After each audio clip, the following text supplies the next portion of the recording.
Redis lives in RAM, so every byte matters. In this video you will learn how Redis compresses small data structures, how to group fields to cut overhead, and how to measure what you are actually using. Redis automatically chooses a compact encoding for small collections, but the moment a structure grows past a configured threshold, it upgrades to a full, less dense representation. Understanding those thresholds lets you design data models that stay cheap.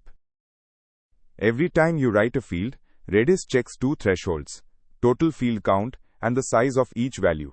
While both limits hold, the hash stays in the compact listpack format. Cross either one, and Redis permanently upgrades to a full hash table. You cannot go back without deleting the key. Run these commands and compare the numbers yourself. One hash holding 3 fields will report a much smaller total byte cost than 3 individual string keys carrying the same data, because each standalone key pays a fixed metadata tax. When you review a Redis pull request, check whether the author grouped related data into one hash or scattered it across many keys. Also look for oversized field values that silently trigger encoding promotion, and for verbose key names that waste memory on every single entry. To summarize, group data into hashes, keep values small enough to stay in the compact listpack encoding, measure with memory usage, and trim your key names. These 4 habits can cut your Redis memory bill significantly without changing any application logic.